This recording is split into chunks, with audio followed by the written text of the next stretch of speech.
Hola, amigos! Мы находимся в кемпинге недалеко от города Ронда.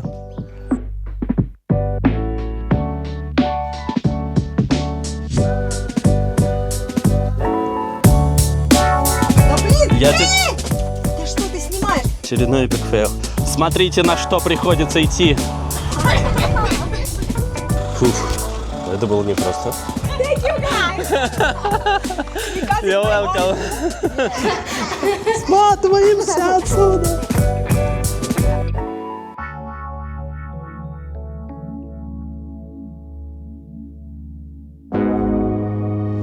Хочу рассказать вам вообще в целом про кемпинг. В Европе это очень популярная история. Даже сейчас, в начале лета, кемпинг заполнен на 95%. То есть я насчитал всего 3-4 пустых места.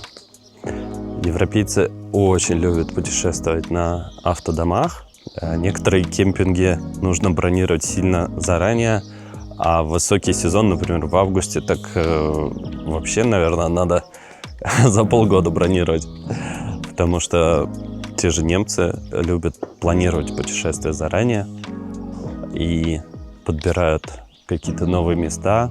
Если мы приехали всего на одну ночь, то некоторые приезжают на неделю, например, и так вот отдыхают, проводят время, смотрят. Да, мне кажется, даже и не смотрят то, что вокруг. Хотя, кто его знает, может быть, и смотрят. Можно остановиться вот в таких бунгало, либо взять просто место для своего автокаравана, а вот там наверху еще есть места для палаток. Вот это места для палаток.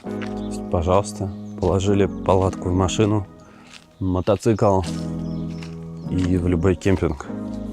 В кемпинге обычно, в хорошем кемпинге, да, всегда есть дополнительные сервисы. Там, например, душ, туалет, это понятно, с горячей водой, это важно для путешественников. При входе есть ресторан. Мы еще в нем не были, он, наверное, еще и закрыт. Но по отзывам очень хороший. Так, это похоже на мини-гольф. Есть даже одно баскетбольное кольцо для стрит-баскет. И в самом дальнем углу настольный теннис. С одной стороны, все выглядит довольно простенько, но в то же время со вкусом. Оформлено, мне нравится, как такой отель со своей территорией. В бассейн мы вчера не успели, потому что мы приехали в 7 часов, а он закрылся в 8. И пока мы мыли посуду, стирали вещи, меняли воду, в общем, бассейн уже был закрыт. Мышики помогают активно, да? Наливают водичку.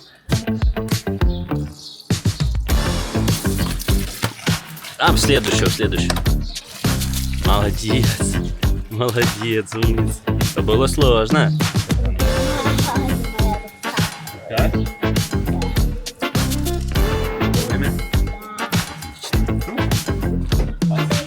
Этот кемпинг считается небольшим, при том, что, мне кажется, все равно я тут насчитал около 100. Да, у нас 90 место под номером 90, значит, в районе 100 площадок, 100 автодомов может поместиться в нем. Еще палатки, такие общие зоны для мытья посуды. Площадка для слива серой воды, drinking water, смена туалета. Что еще в кемпинге полезного? Конечно, прачечная. В прачечной мы вчера постирались наконец-то, все посушили. И надо сказать, что все сработало довольно удачно. Глядит прачечная. Заходим.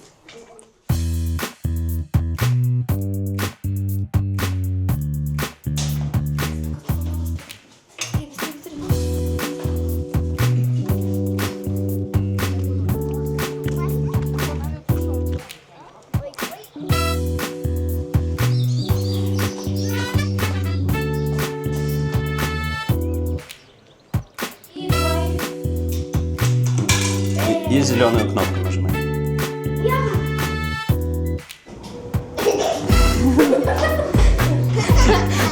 Сматываемся отсюда. Не очень бюджетная прачечная получилась. Стирка 5 евро и сушка 5 евро. Итого 10 евро. Хотя, может быть, и нормально, не знаю. Сколько вообще по-хорошему должна стоить прачечная в Европе? Напишите в комментариях. Мне понравилось, что тут тихо. То есть по правилам кемпинга с 23 часов до, по-моему, 8 утра должна быть тишина. И это очень клево, особенно когда приезжаешь уставший с дороги и уже не хочешь, чтобы рядом играла музыка, кто-то тусил. В общем, это прям супер. Сейчас я сниму некоторые условия, покажу, как здесь выглядят туалеты, души. Кстати, довольно чисто все. Все убрано. Территория кемпинга отличная. То есть, несмотря на то, что все довольно близко друг к другу находятся, но мы вообще никак не мешаем. Соседи дружелюбные. У соседей даже собака. Они абсолютно вообще никак. Мы их, надеюсь, тоже не потревожили. Мышки продолжают помогать. На этот раз моют посуду.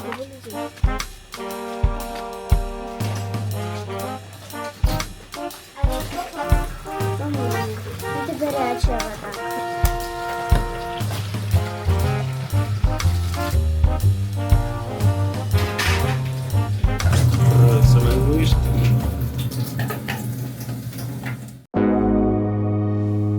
Ну и, конечно, символ Ронда — это мост, который соединяет две части города. Здесь он вписан в стенку при въезде в кемпинг. Рубрика про деньги. Значит, кемпинг нам обошелся в 45 евро. За саму машину, получается, мы заплатили 20 евро. Дальше по 6 евро за каждого взрослого. И еще 6 евро стоило электричество. То есть все остальное было включено. Я имею в виду, что душ, там, туалеты, кроме прачечной. Прачечная оплачивается отдельно. Бассейн тоже входит в стоимость. Бассейн, наверное, еще закрыт. Сейчас давайте проверим. Который час? Секунду. Сейчас почти 9 часов. И некоторые уже уезжают из кемпинга. Продолжают свой путь. Да, бассейн еще закрыт. Надеюсь, что мы в него попадем. Так, бассейн довольно симпатичный. И прям хочется искупаться, если честно. Вот наше место. Уже на солнышке. Девчонки мои еще спят. А я вот, видите... Вообще этот кемпинг считается дорогим. Можно найти дешевле. Но мне просто уже хотелось отдохнуть. Поэтому это был ближайший кемпинг. И он оказался довольно хорошим. Вот, кстати, рядом с нашим местом есть еще одна общая зона. Зона душевых, туалетов и мытья посуды. Сейчас, когда пройдет женщина, я вам эту зону покажу.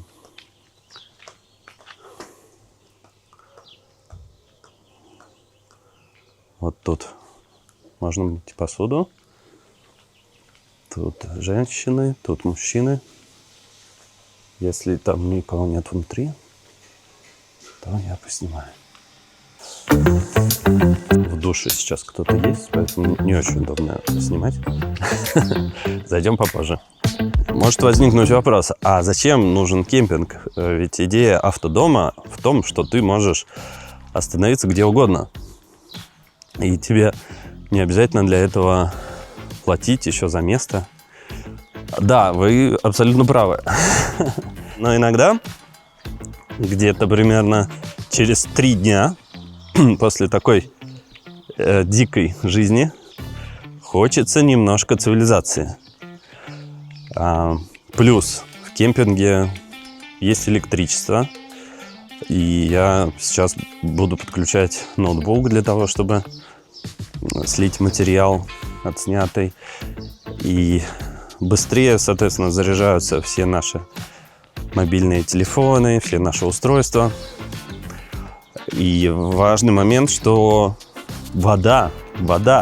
Вы просто не понимаете, насколько это становится актуально, когда у тебя в доме 100 литров воды. Это очень мало. Окей, да, если прям экономно расходовать, то можно растянуть на несколько дней.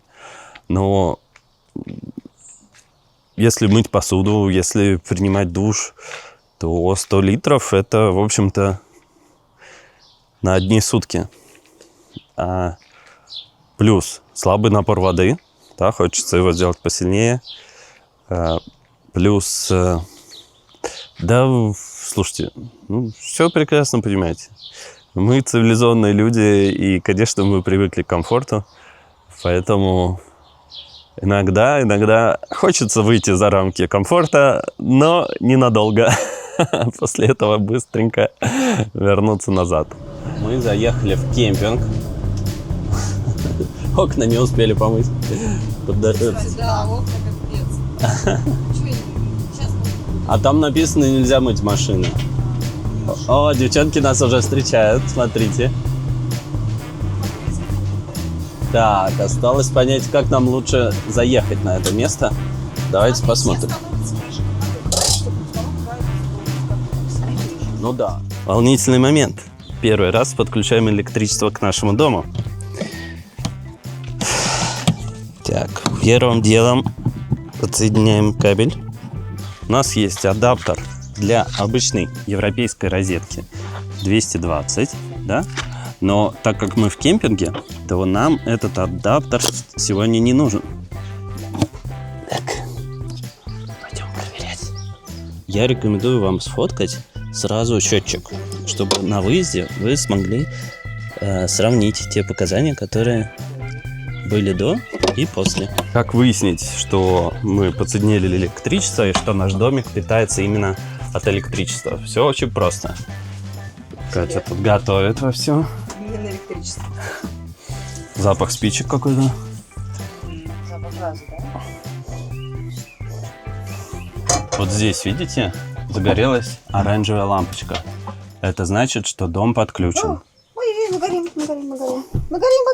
Быстрее загори. Быстрее снимать. Да блин! Я те- Да что ты снимаешь? Блин, сделай воду, да хорош, воду отпусти. Да не могу. Ты сказала снимать все эпик-фейлы. Осталось нам еще сгореть нафиг с этим полотенцем. Вот, очередной эпик-фейл. Но этот эпик-фейл я заснял. Мы были просто на грани от того, что чуть был не случился пожар. Ну что же, очередной эпик-фейл. Сегодня такой день, похоже. Загорелось полотенце. Хорошо, что не автодом. Запах уже был, но не было понятно, что что-то горит. То есть, как будто бы даже не было видно огня. Оно тлело, потому что. Она тлела, да. Вот, смотрите, что произошло. Все нормально, все живы. Это Все масло. живы, мы просто чуть было не сгорели. Вместе с автодомом. Кто-то нас, похоже, кто-то про нас плохо думает, чтобы мы сгорели в своем автодоме. Не дождетесь. Фух, друзья, ну в этот день вообще? в этот раз нам повезло. Но этот день я бы назвал просто день эпик фейлов. Ну а что вы думаете о таком путешествии и о таком формате, если останавливаться в автокемпинге? Это интересно или вам по душе больше дикий отдых, останавливаться в любом месте, где захочется? Пишите в комментариях, ставьте лайки и спасибо за внимание. Buenas noches, amigos. Нет, buenas noches, это спокойной ночи. Arrivederci. Нет, это на итальянском. Hasta la vista, baby. Ну, что-то в этом роде. Пока. Если все еще не поставили лайк, Ставьте. самое время сделать это сейчас.